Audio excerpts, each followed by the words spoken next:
quero convidar você, por gentileza, a abrir sua Bíblia comigo no livro de Gênesis, capítulo 32, nós leremos a partir do verso 22.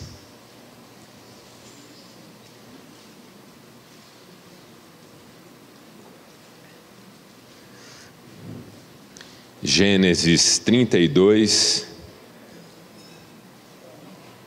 do verso 22 até o final do capítulo, diz assim a palavra de Deus. Naquela noite, Jacó levantou-se, tomou suas 2 mulheres, suas 2 servas, seus 11 filhos, para atravessar o lugar de passagem do Jaboque. Depois de havê-los feito atravessar o ribeiro, fez passar também tudo o que possuía. E Jacó ficou sozinho. Então veio um homem que se pôs a lutar com ele até o amanhecer. Quando o homem viu que não poderia dominar Jacó, tocou-lhe na articulação da coxa, de forma que a deslocou enquanto lutavam. Então o homem disse: deixe-me ir, pois o dia já desponta. Mas Jacó lhe respondeu: não te deixarei ir, a não ser que me abençoes. O homem lhe perguntou: qual é o seu nome? Jacó, respondeu ele. Então disse o homem: seu nome não será mais Jacó, mas sim Israel, porque você lutou com Deus e com os homens e venceu. Prosseguiu Jacó: peço-te que digas o teu nome. Mas ele respondeu: por que me perguntas o meu nome? E o abençoou ali. Jacó chamou àquele lugar Peniel, pois disse: vi a face de Deus, ou vi a Deus face a face, e todavia a minha vida foi poupada. Ao nascer do sol, atravessou Peniel, mancando por causa da coxa. Por isso, até o dia de hoje, os israelitas não comem o músculo ligado à articulação do quadril, porque nesse músculo Jacó foi ferido. Até aqui, louvado seja Deus pela sua palavra, e você diz? Amém.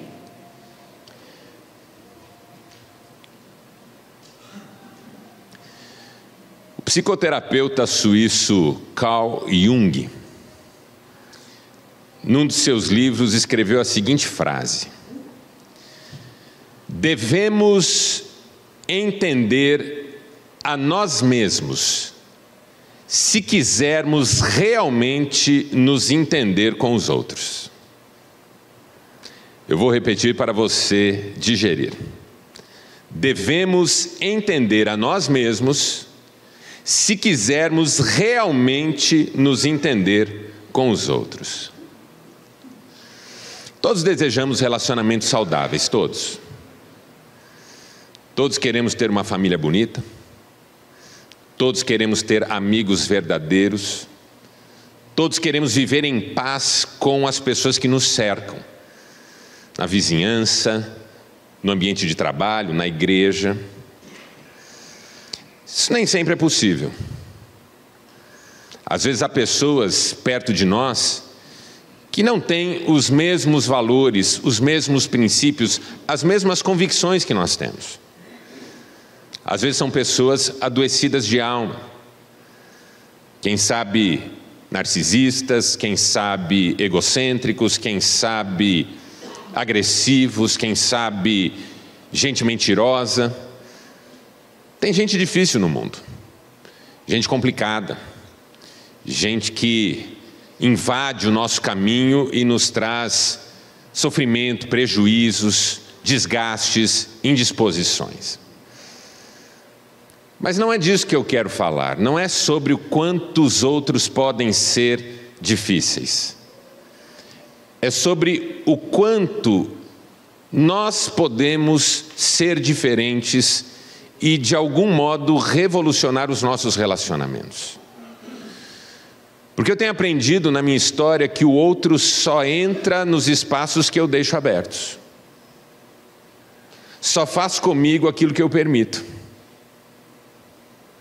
Só me atrapalha naquilo que eu acabo deixando vulnerável diante dele. O outro pode ser difícil, mas se eu quero viver relacionamentos saudáveis, é comigo que a questão começa. Quando uma pessoa cai num golpe, o golpista é um cretino, mas a pessoa que caiu sabe onde ela errou, onde ela quis de repente mais do que Deus lhe estava concedendo, onde ela acreditou no que no fundo ela sabia que não era verdade. Enfim, sempre há algo em nós que precisa ser repensado quando o relacionamento com esse outro vai de mal a pior. Ainda mais se eu começo a perceber que há uma certa repetição na minha vida desses fatos, dessas experiências, desses dissabores. Uma vez atendi um sujeito e ele falou assim para mim, quando eu perguntei como que era a família dele. Ele falou: meus filhos são grandes, eu moro com uma namorada. Eu falei: já foi casado? Ele falou: já, 4 vezes. Eu falei: você já foi casado 4 vezes e agora mora com uma namorada? Ele falou: mulher é muito difícil. Falei: tô vendo, irmão, você deve ser muito fácil, pessoa querida, tranquila de lidar, um doce. Às vezes vale a pena eu me perguntar: será que não sou eu o problema? Se eu não paro em igreja faz anos, se eu não consigo me sentir bem com a minha família, se no ambiente de trabalho eu sou aquela pessoa que já teve desgastes com quase todo mundo, não está na hora de eu me perguntar se o problema não sou eu? Não quer dizer que eu seja o problema, mas as chances são grandes, pelo menos existem. E perguntar nunca é ruim. Uma das coisas que a gente aprende com a Bíblia Sagrada é que antes de resolver com o outro, eu tenho que resolver comigo. Jesus foi muito claro a esse respeito. Antes de tentar ajudar alguém a tirar o cisco do olho, tire a trave do seu.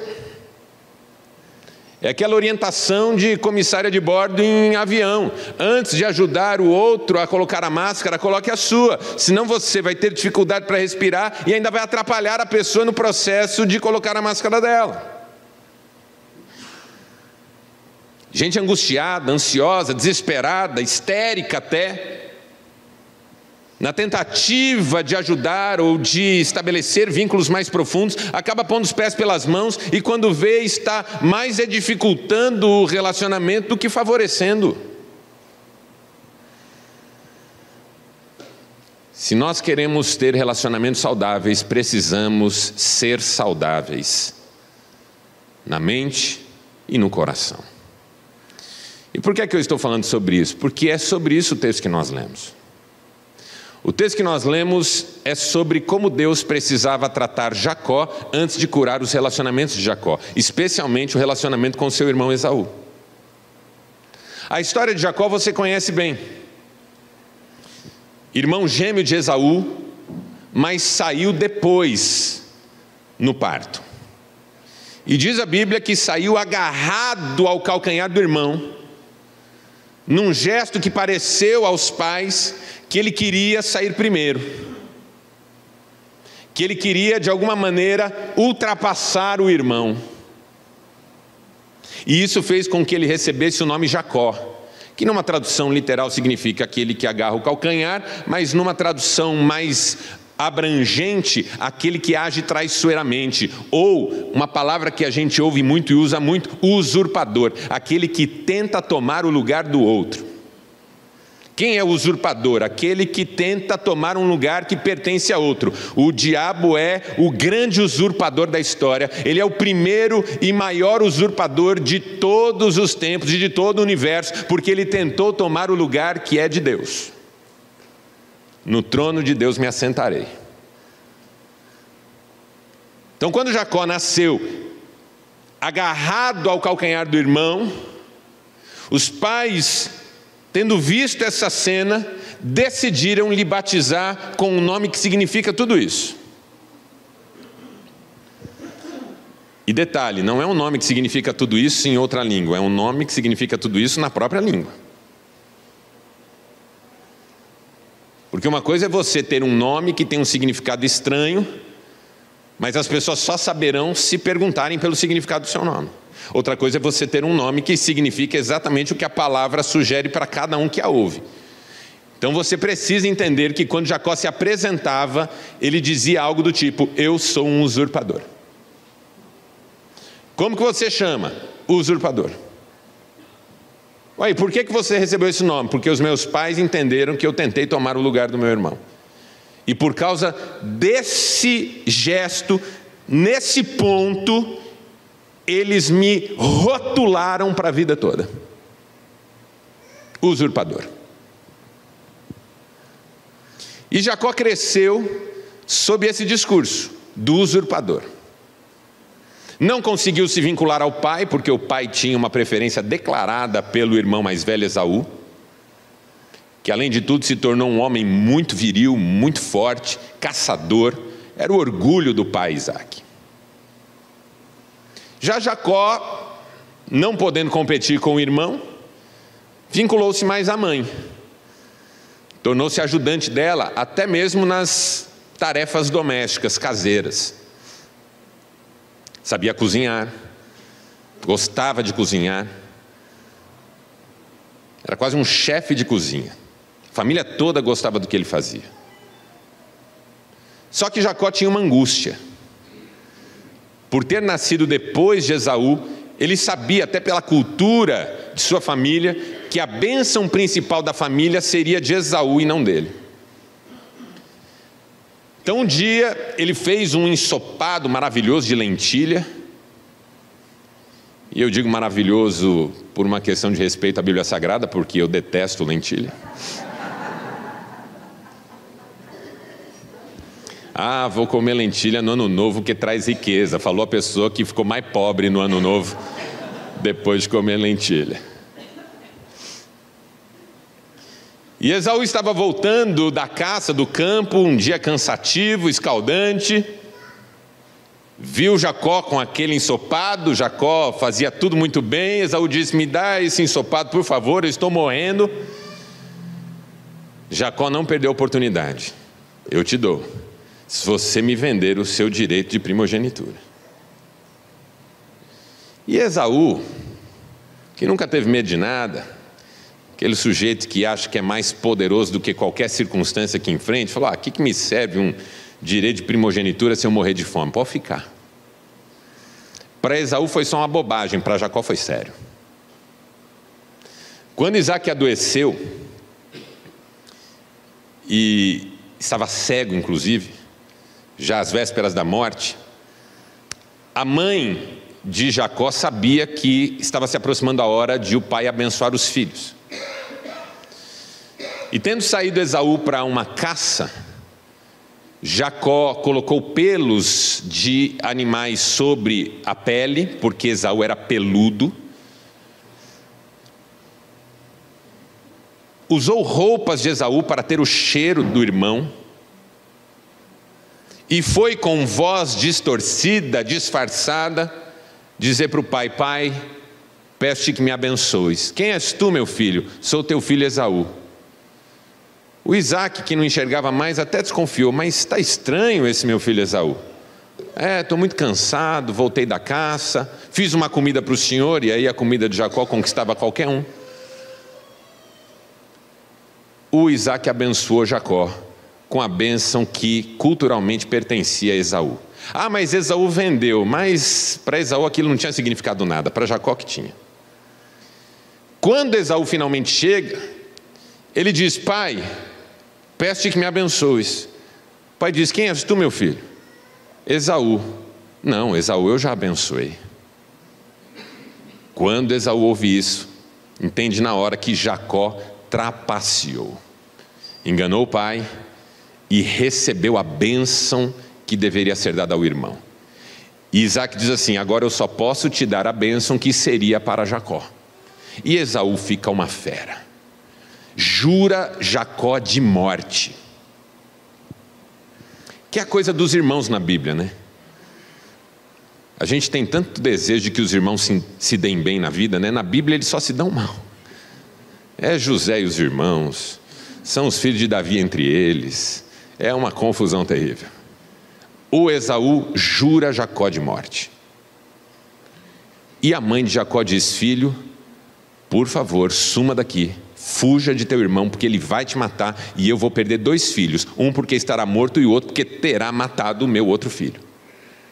E aí o Jacó foge. E aí quando Jacó foge, a saga dele se torna uma compulsão à repetição.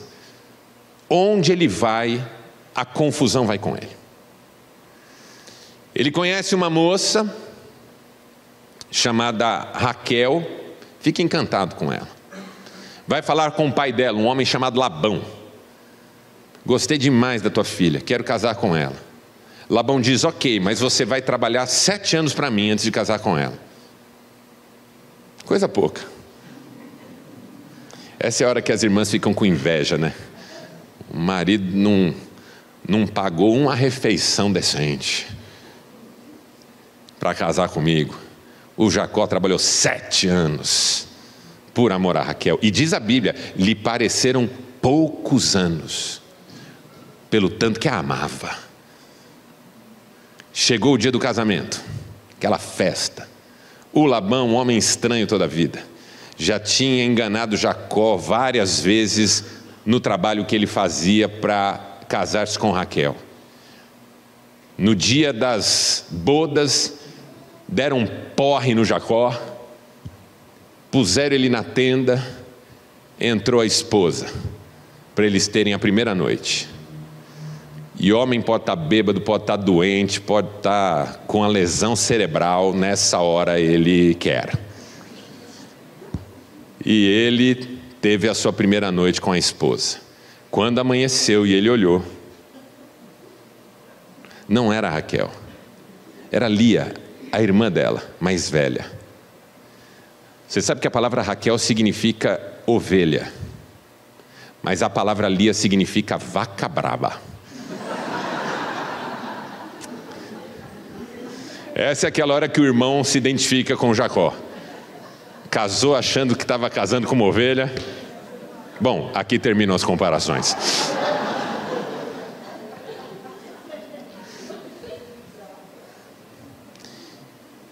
Qual não foi sua surpresa? Ele foi direto em Labão.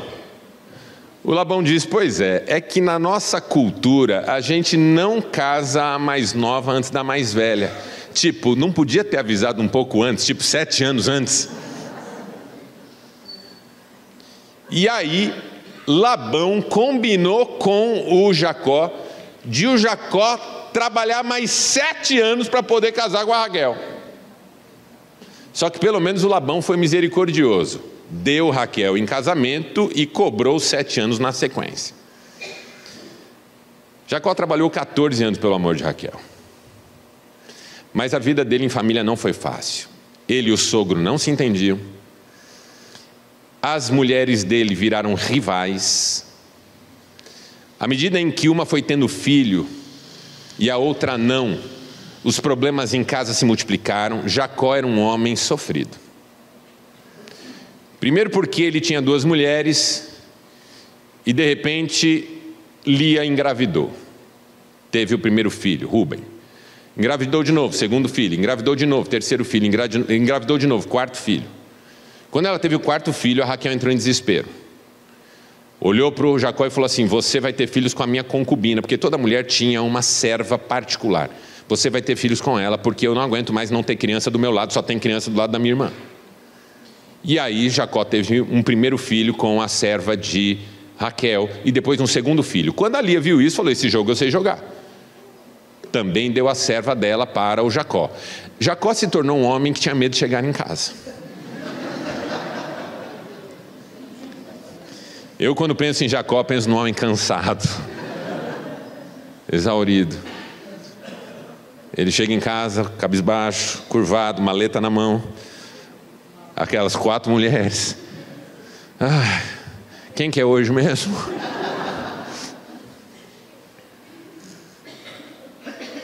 E aí a Raquel se desespera, começa a culpar o Jacó. E aí o Jacó fala: a culpa não é minha, Deus que não está te dando filho. Já estou com 8 filhos. Lia engravida de novo, vem o 9º. Lia engravida de novo, vem o 10º.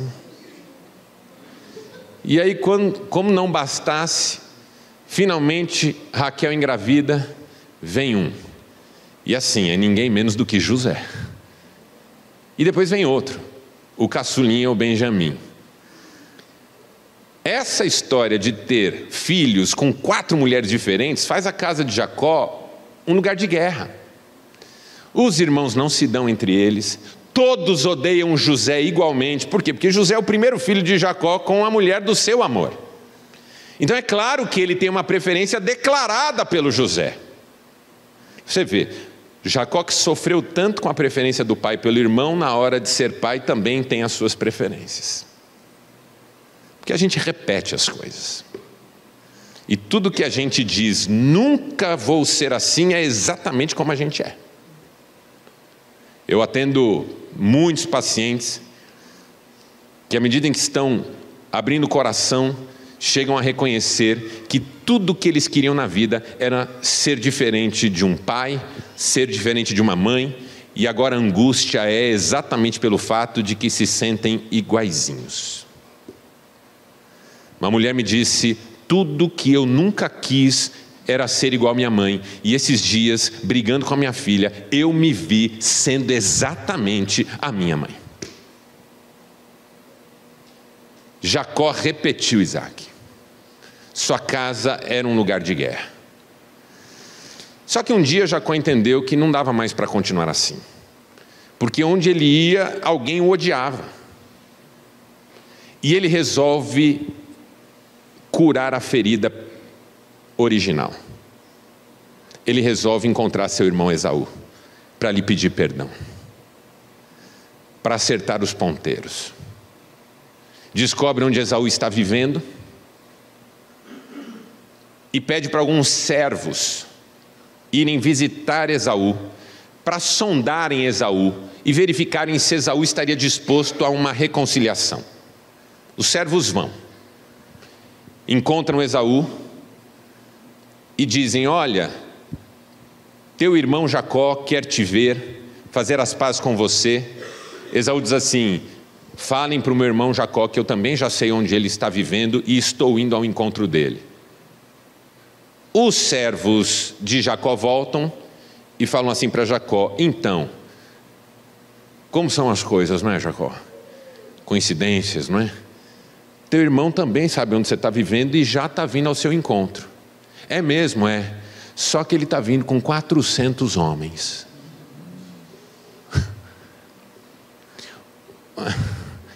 O Jacó desmorona. Fala: pronto, acabou. O meu irmão está vindo contra mim para me matar. E eu não tenho como enfrentá-lo. O Jacó tinha muitos bens, rebanhos, ouro, mas ele não tinha muita gente com ele. Tinha servos, mas não eram tantos. O Esaú tinha 400 homens. O Jacó entra em desespero: eu vou morrer. E na noite anterior ao encontro dele com Esaú, ele está acampado no vale de Jaboque, onde há um ribeiro, e ele faz toda a sua família, suas mulheres, concubinas, filhos, atravessarem o ribeiro e fica do outro lado. E ali começa uma história de cura e restauração na vida dele,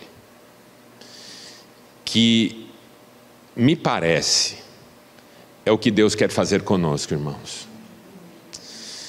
Porque antes de resolver entre Jacó e Esaú, Deus precisa resolver entre Jacó e Jacó.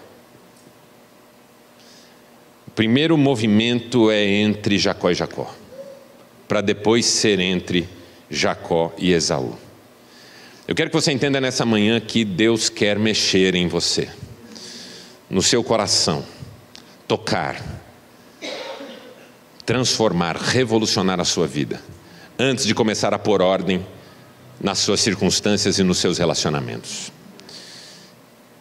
E Jacó fica do outro lado do ribeiro do Jaboque e tem a maior experiência de toda a sua história. Ele está sozinho e aparece um homem que começa a lutar com ele.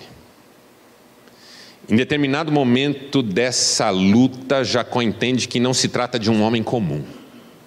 É uma espécie de anjo. Mas finalmente ele vai entender que era o próprio Deus ali lutando com ele. E quando ele percebe que aquele homem que luta com ele não é um homem, é uma visitação do próprio Deus na sua história, ele não luta mais como quem se defende, ele luta como quem clama. Porque ele diz: peço-te que me abençoes. E o homem quer ir embora. E ele não deixa, ele se agarra ao homem e diz: peço que me abençoes. O homem toca na musculatura do quadril de Jacó e o fere. E ele não solta: peço-te que me abençoes. E o homem pergunta a pergunta que incomoda Jacó a vida inteira: qual é o teu nome? E pela enésima vez, Jacó tem que dizer: meu nome é usurpador. Eu vivo a vida inteira atrás de uma bênção que não é minha. Eu estou a vida inteira tentando ser quem eu não sou. Eu estou a vida inteira fugindo da verdade. Meu nome é usurpador. Só que o homem, anjo, Deus, ali lutando com Jacó, lhe diz: o teu nome não será mais usurpador. O teu nome será Israel, que significa príncipe de Deus, porque você lutou contra Deus e os homens e venceu. E o abençoa ali. E Jacó ainda pergunta: e o teu nome? O homem responde: por que você pergunta o meu nome? Não te interessa o meu nome. Porque tem uma hora na vida que não interessa quem são os outros, interessa quem é você. E Jacó sai daquela experiência mancando de uma perna, por causa do toque na sua articulação. 4 vitórias que Jacó viveu nesse dia, nessa experiência, que foram fundamentais para ele encontrar-se com Esaú no dia seguinte. Primeira, vitória sobre a carência. Diga: vitória sobre a carência. É a primeira vitória dele. Por quê? Porque depois que atravessou a sua família, diz o texto bíblico que Jacó ficou ali sozinho. A solidão era muito difícil para Jacó. Ele estava fora de casa. A casa de Jacó também não tinha sido fácil, porque Isaac se mudava de lugar periodicamente. Durante a sua vida com a sua família, Jacó mudou-se 7 vezes de região, de lugar de vivência. A vida de Jacó nunca foi uma experiência de vinculação, de enraizamento. Sempre foi alguma coisa que a qualquer momento pode mudar, começar tudo de novo. De repente, quando Jacó alcança o que ele considerava ser a maior bênção de toda a sua história, isso virou para ele a maior maldição de sua história, porque ele teve que fugir, andar errante, sofrer, ser enganado. Sua casa era cheia de gente, 2 mulheres, 2 concubinas, nesse momento da história 11 filhos, porque Benjamim não tinha nascido ainda. A vida de Jacó era marcada pelo tumulto, pela busca por afeto, pela busca por alguém que falasse bem dele. E nesse dia, diz o texto bíblico, ele ficou sozinho. Por quê? Irmãos, em nome de Jesus, entendam o que eu vou dizer para vocês. há momentos na nossa história que nós precisamos trocar a confusão pela solitude. Porque quem não consegue ficar sozinho consigo mesmo, nunca conseguirá ficar em paz com os demais. Solitude não é solidão. São coisas diferentes. A melhor definição foi dada por um teólogo alemão chamado Paul Tillich. Paul Tillich escreveu que a linguagem nos deu a palavra solidão para falar da tragédia de se estar sozinho, e nos deu a palavra solitude para falar da glória de se estar sozinho. Há pessoas que não conseguem ficar sozinhas porque não conseguem lidar com os próprios pensamentos. A ideia de estar só é ter que conviver consigo mesmo, e há pessoas que simplesmente não dão conta de viver consigo mesmas. Canalizam suas carências em todas as direções, mendigam amor. Se você não dá conta de ser você, você vai passar a sua história mendigando o amor de alguém. Quem não está bem consigo mesmo, canaliza na direção do outro essa resposta para a sua autoestima, que nunca vem. Me ame, por favor, me ame, por favor. Dr. Sigmund Freud diz que por trás de todo eu te amo, na boca da pessoa complexada, há um ame-me, por favor. Por favor, fique comigo, por favor, goste de mim, por favor, me aceite. Nós estamos numa geração que todo mundo quer ser aceito na marra.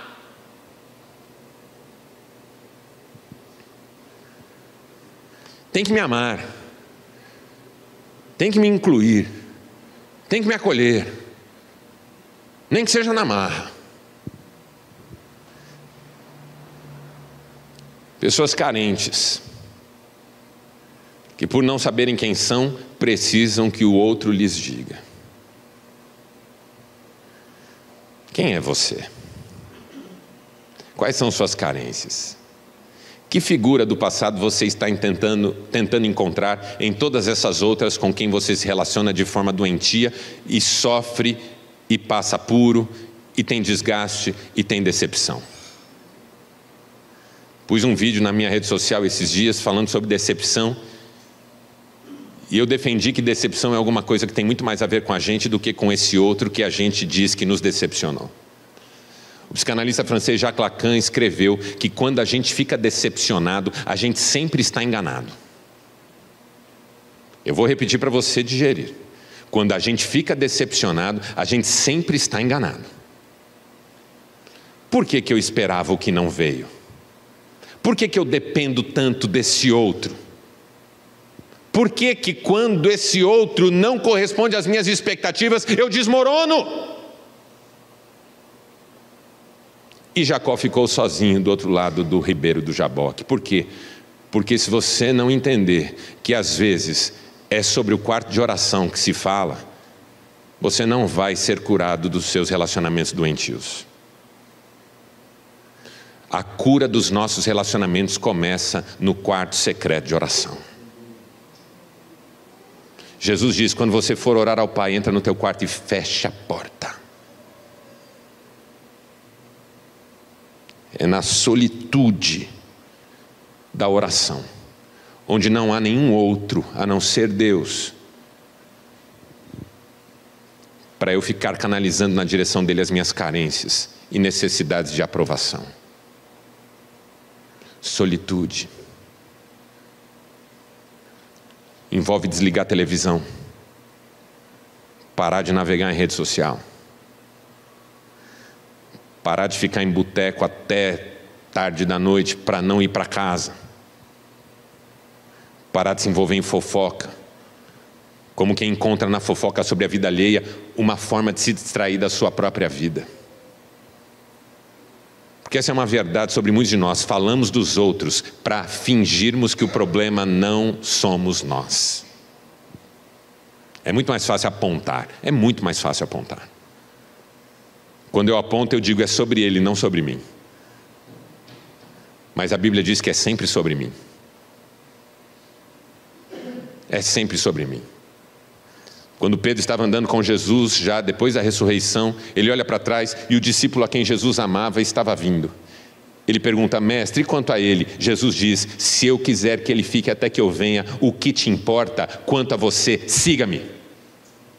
Pare de olhar o outro, pare de controlar o outro, pare de esperar do outro, pare de fazer a sua vida em função desse outro. Seja quem Deus quer que você seja. Comece a colocar-se de joelho na presença de Deus. Comece a deixá-lo tratar as suas feridas. As suas carências não serão preenchidas nos seus relacionamentos. As suas carências serão preenchidas por Deus. Há um vazio no seu coração do tamanho exato de Deus.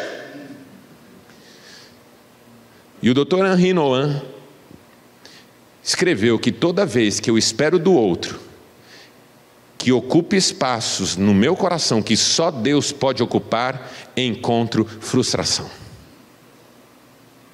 Esposa, se você acha que o segredo da sua felicidade é o seu marido, você tem grandes riscos de se tornar uma mulher frustrada. Marido, se você acha que a sua felicidade está na sua esposa, nos seus filhos, você corre um grande risco de se frustrar.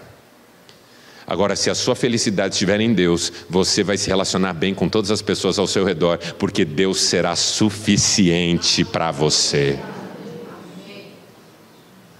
Solitude. A solitude nunca é solitária, porque Deus sempre está lá. É a primeira vitória que o Jacó tem que experimentar. A vitória contra as carências, que me colocam em demanda, mendigando amor de todo mundo, para eu tentar me esquecer que o primeiro que não gosta de mim sou eu mesmo. Segunda vitória que o Jacó teve que experimentar é a vitória sobre o medo. Diga: vitória sobre o medo.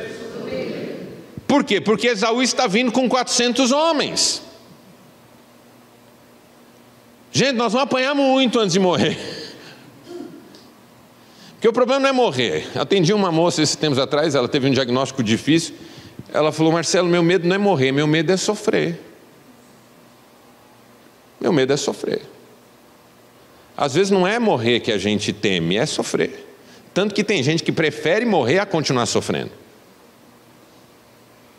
A Bíblia diz que naqueles dias as pessoas pedirão aos montes que caiam sobre elas, e os montes não atenderão. O filósofo Kierkegaard, Søren Kierkegaard, no livro Desespero Humano, escreveu que o pior desespero é quando se desespera da vida e nem morrer se pode. É o supremo desespero. Quando alguém prefere morrer do que continuar vivendo como está. O Esaú está vindo com 400 homens, gente. O Esaú sozinho matava todos nós, ele está trazendo 400 homens.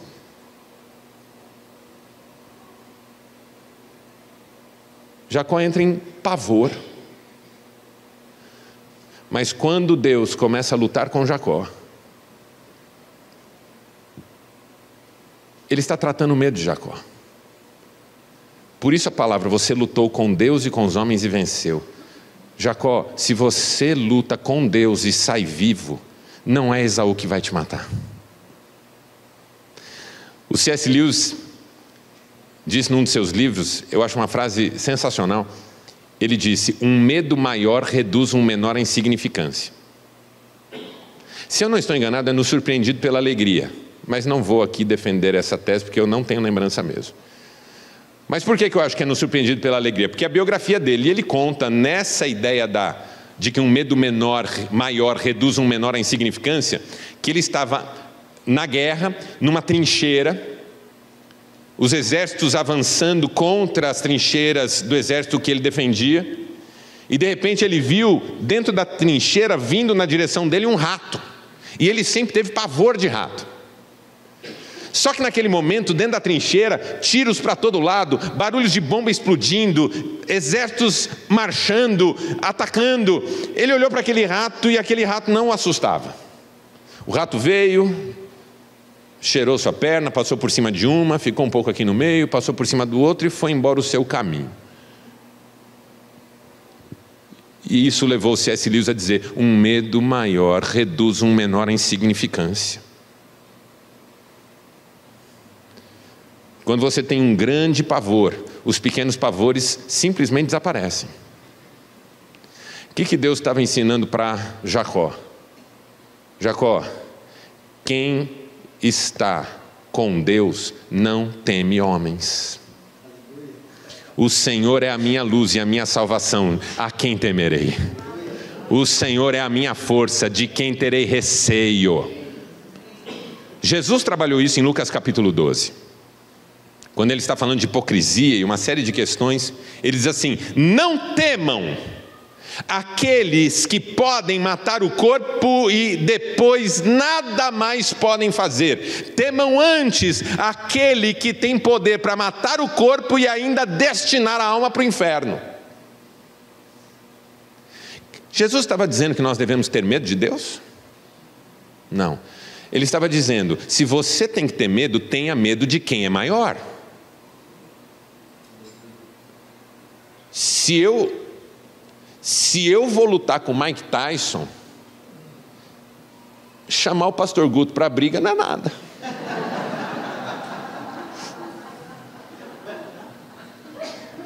Eu apanharia do mesmo jeito, mas bem menos.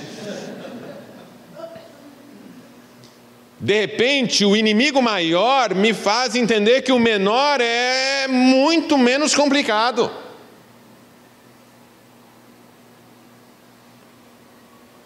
Quando Jacó luta com Deus, ele entende que Esaú não é nada. Quando você entende quem é Deus na sua vida, seus medos começam a sumir. Porque Deus é tudo. Maior é Deus do que o seu medo. Maior é Deus do que o seu problema. Maior é Deus do que o seu inimigo. Maior é Deus do que a sua adversidade. Maior é Deus do que a sua ansiedade. Maior é Deus do que a porta que se fechou na sua frente. Maior é Deus do que tudo aquilo que te assusta. Maior é Deus do que todas as nossas lutas. Maior é Deus. Então, quando eu tenho temor de Deus, o temor das coisas simplesmente desaparece. E foi a vitória que Jacó experimentou. Por isso que o apóstolo João escreveu que no amor não existe medo. Antes, o verdadeiro amor lança fora todo medo. Porque ele quer que você entenda o seguinte: se você tem que ter medo, tenha medo de Deus, porque não há perigo maior do que Deus. A ideia é, se há um Deus, ele é mais perigoso do que qualquer coisa. Se há um Deus, ele é mais perigoso do que tudo. Por quê? Porque ele é todo poderoso. Ele pode fazer qualquer coisa a qualquer momento, de qualquer jeito. Se ele estalar os dedos, morre todo mundo. Ele é pior que o Thanos. Só a gente que não tem o que fazer riu, porque a gente fica assistindo essas bobagens, né?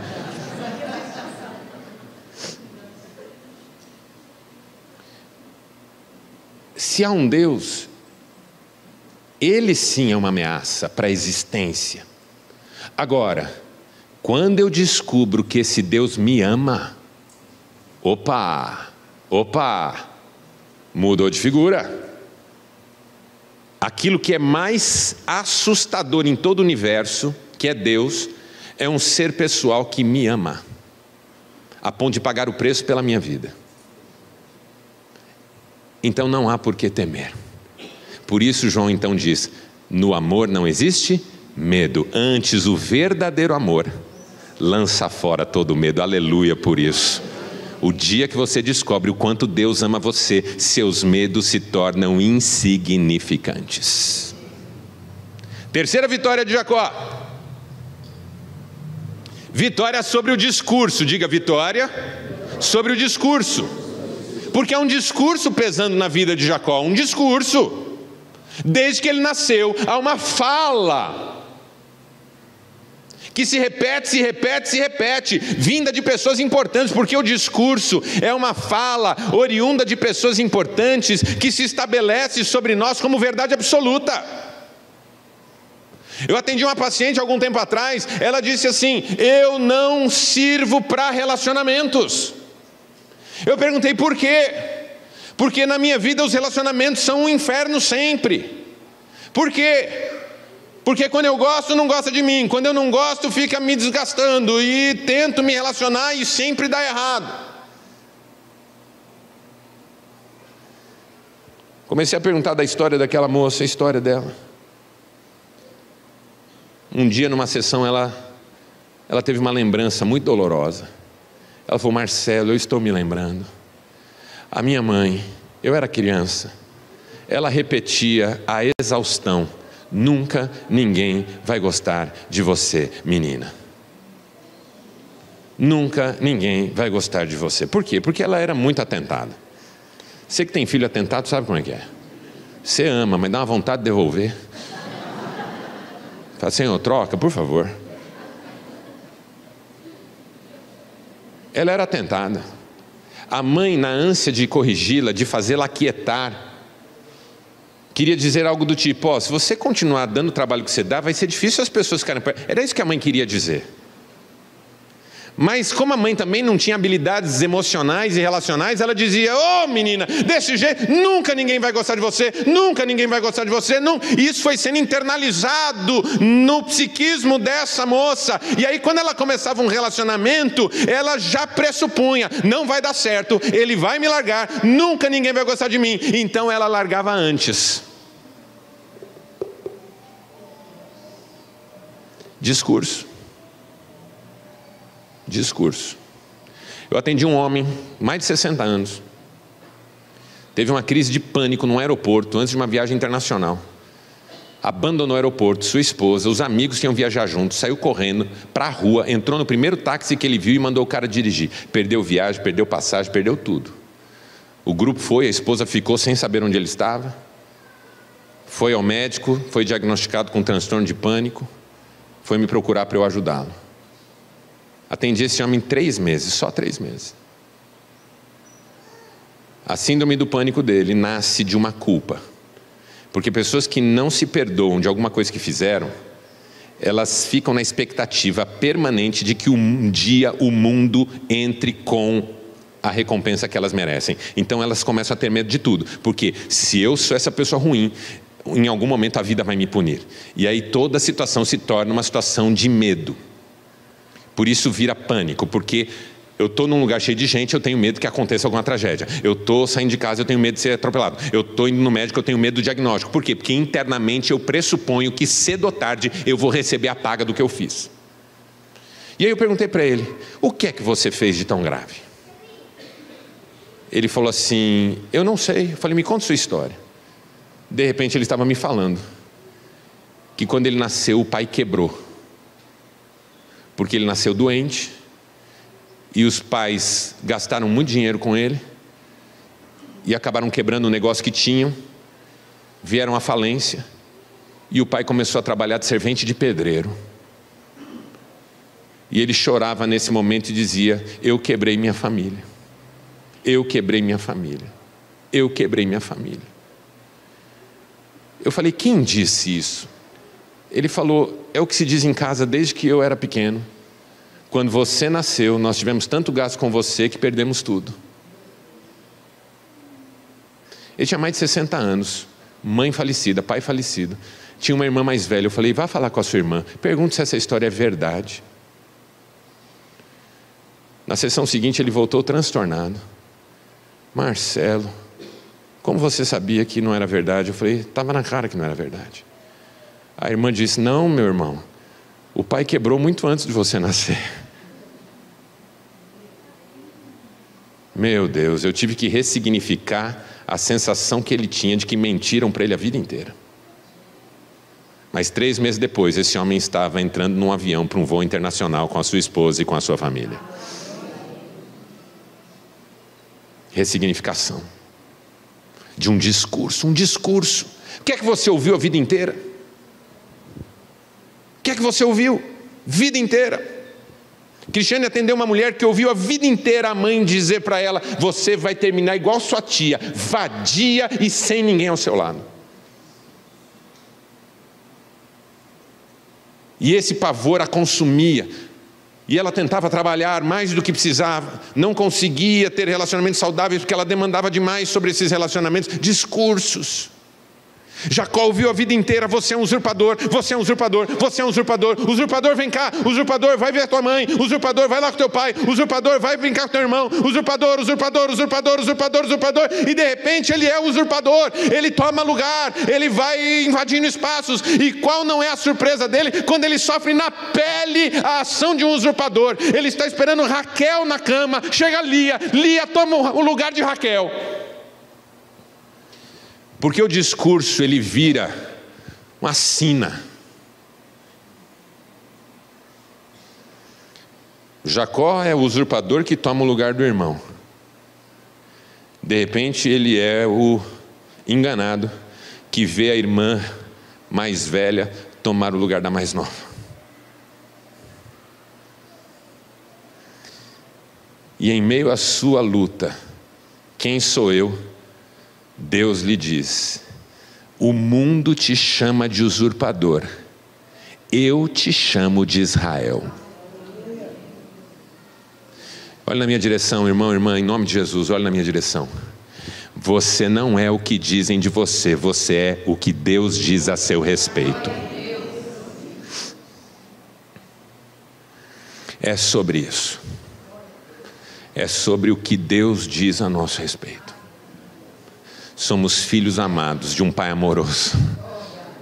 Somos salvos pela graça de Jesus. O Espírito Santo mora em nós. O nosso nome está escrito no livro da vida, de onde ele jamais será apagado, disse Jesus. Nós sabemos quem nós somos. Os discursos não pesam mais sobre nós. Quando um discurso pesa, sempre que ele reaparece na cena eu me desestabilizo. Atendi um homem que disse assim: quando a minha mulher me falou uma coisa e usou uma palavra que a minha mãe falava, isso acionou um gatilho em mim e eu me tornei irreconhecível. Porque o discurso fica se repetindo, aqui, ali, ali, ali.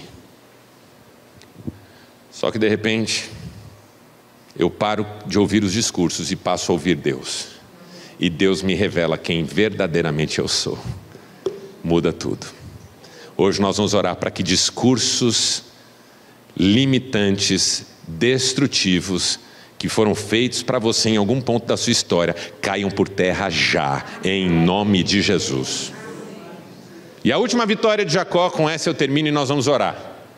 Vitória sobre a incredulidade. Diga, vitória sobre a incredulidade. O texto termina dizendo, verso 30, Jacó chamou a aquele lugar Peniel, pois disse: vi a Deus face a face, e todavia minha vida foi poupada.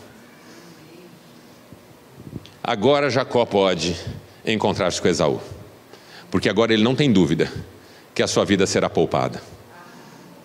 E aí ele atravessa o Jaboque no dia seguinte pela manhã, mancando de uma perna, mas firme de alma. É melhor mancar de uma perna do que mancar na alma. Ele vai, corajoso, cheio de ânimo na presença de Deus. Chama a sua família, seus servos. Fala: vocês vão primeiro, vão levar animais para Esaú, meu irmão. Quando ele perguntar de quem são esses animais, vocês vão dizer: é de Jacó, teu irmão, é um presente para você.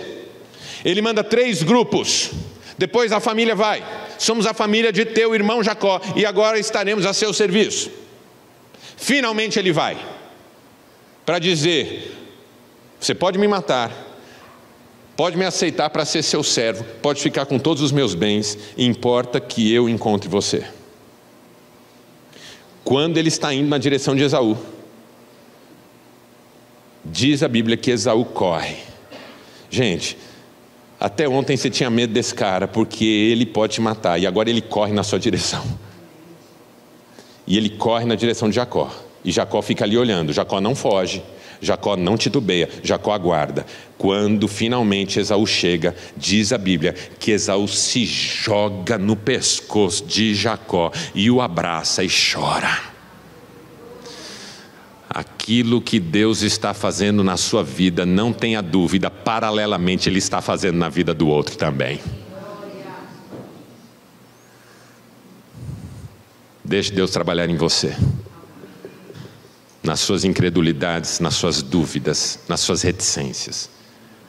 Ah, mas e o outro? Deixa com Deus, Ele sabe o que está fazendo. Feche seus olhos por um instante. Eu quero orar com você. Eu quero orar com você que está precisando de cura para os seus relacionamentos. Eu quero orar com você que está precisando de restauração na sua família, no seu ambiente de trabalho, na sua empresa, na igreja.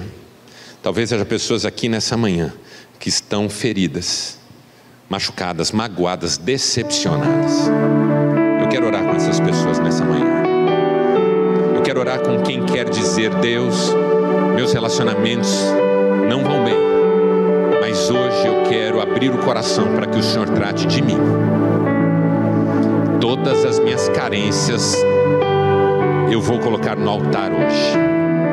Meus medos no altar. Os discursos que foram feitos sobre mim no altar. As incredulidades no altar. Porque eu vou me levantar hoje aqui. Vou cruzar esse ribeiro e vou experimentar o milagre do Senhor na minha vida e nos meus relacionamentos. Se você precisa dessa oração, rápido, sai do seu lugar, vem se ajoelhar aqui na frente se você puder. Eu vou orar com você, mas vem rápido, vem rápido. Vem na certeza de que isso aqui hoje é Vale do Jaboque. Você verá Deus face a face e vai ter uma experiência de cura e restauração. Se você puder se ajoelhar, faça isso. Se não puder, fique em pé, mas venha aqui na frente. Eu quero orar com você. Se você vai ficar no seu lugar, desde já estenda as suas mãos e comece a interceder comigo por essas vidas. Hoje, cura de Deus é derramada sobre esse lugar. Desde a adoração nós estamos sentindo que Deus está aqui. Desde os momentos de ministração desse culto nós sentimos que Deus está movendo aqui. Agora nós estamos na presença dele de joelhos, porque a cura de Deus para o nosso coração, a cura de Deus para a nossa alma, a cura de Deus para as nossas emoções. Pai, em nome de Jesus, entra com poder, graça e virtude em cada coração aqui. Em nome de Jesus, derrama sobre nós nessa manhã um bálsamo de cura, restauração, força, fé.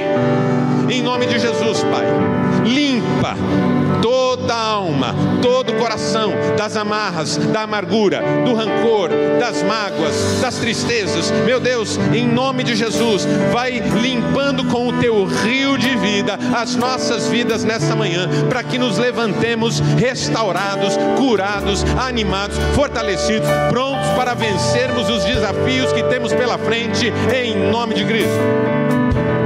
Quero orar para que o Senhor traga agora refrigério sobre essas vidas. Que todas as carências fiquem aqui no altar. Nós somos amados por um Deus vivo e verdadeiro, que nos ama incondicionalmente. Nenhum ser humano vai nos roubar a alegria de sermos quem nós somos, porque nós somos filhos e filhas de um Deus maravilhoso. Nenhum ser humano vai roubar a nossa paz. Nenhum ser humano vai nos fazer sentir ruim ou mal conosco mesmos, porque nós temos um Deus que nos ama incondicionalmente. Pai, tira todo medo desses corações nessa manhã. Todo medo caia por terra em nome de Jesus. No amor não existe medo. Antes, o verdadeiro amor lança fora todo medo. O medo da perda, o medo da rejeição, o medo da frustração, o medo de ficar para trás, o medo de repente ser abandonado. Que todos os medos caiam por terra agora em nome de Cristo. Também quero repreender todo discurso maldito que foi dito contra essas pessoas que aqui estão. Toda palavra de destruição, toda palavra que não trouxe bênção para essas vidas. A tua palavra diz que nenhuma maldição prevalecerá contra aqueles que são teus. Que haja perdão nessa manhã contra toda palavra dita por um pai, dita por uma mãe. Oh meu Deus, talvez eles nem fizeram por mal, mas nós rejeitamos essas palavras aqui hoje, em nome de Jesus. Não somos o que disseram a nosso respeito, somos o que o Senhor diz a nosso respeito. E nessa manhã, Pai, que toda incredulidade caia por terra também. Que essas pessoas se levantem crendo que tem algo novo da tua parte para elas, que elas vão vencer, e que tudo será restaurado àquilo que o Senhor sempre planejou e desejou para essas vidas, em nome de Jesus, amém e amém. Vamos todos ficar em pé, vamos louvar ao Senhor com alegria, em nome de Jesus.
Marcelo, ele veio no culto errado.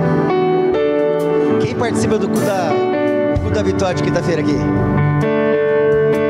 Ele pregou 4 mensagens. Poderia acontecer no culto da Vitória. Mas como Deus está no controle, Deus sabe, né? Isso anima você a vir toda quinta-feira, das 6h30 até as 7h30, para o culto da Vitória. Nós temos tido esse momento, esse pequeno aqui momento, é o reflexo daquilo que acontece em todo o culto. Pessoas se dobrando aqui para encontrar vitória em Jesus Cristo para essa crise que te ameaça a governar, ditar a tua vida. Louvado seja Deus por essa palavra, amém? Louvado seja Deus. E a gente vai devolver toda a honra para Ele e nos despedir desse momento aqui, para continuar o culto, enfrentando lá fora o que a gente vai enfrentar em nome do Senhor Jesus, amém? Pai, receba a glória deste culto, as orações, as canções, a palavra ministrada, Pai, palavras de intercessão, orações, súplicas, clamores que foram feitos aqui neste altar. Tudo foi por causa do Senhor. O Senhor é o centro desta igreja. O Senhor está retomando o lugar que sempre foi teu. Porque aqui, Pai, aqui não é palco, aqui é altar. É altar, Deus. Então, sim, Pai, a certeza de que a palavra foi ministrada pelo Senhor nesta manhã. Porque é o Senhor que vem para nos salvar, nos curar, nos dar vitória. E só o Senhor pode fazer isso. Porque o Senhor é o fundamento, é o sustento desta igreja em nome de Jesus. Pai bendito, leva-nos em paz para as nossas casas. Cubra as nossas vidas com teu sangue. Dê ordem aos teus anjos a nosso respeito. Guarda a nossa saída, a nossa entrada desde agora e para sempre. Pai, revista, Pai, esta igreja, os teus filhos com a armadura do Senhor, o capacete da salvação, a couraça da justiça, o cinturão da verdade, calçando os pés com a preparação do evangelho da paz, o escudo da fé com o qual a gente pode apagar todos os dardos inflamados do maligno, e a espada do Espírito, que é a palavra de Deus, com toda oração e súplica por todos os santos. Povo de Deus, receber a bênção do Senhor. Que o Senhor vos abençoe e vos guarde. Que o Senhor faça resplandecer o seu rosto sobre vós e tenha misericórdia de vós. Que o Senhor sobre vós levante o seu rosto e vos dê a paz. E que a graça do nosso Senhor e Salvador Jesus Cristo, a comunhão do Espírito Santo e o amor de Deus o Pai esteja com você hoje, até a volta do nosso Senhor e Salvador Jesus Cristo. Amém e amém. Dê um abraço no seu irmão, em nome de Jesus.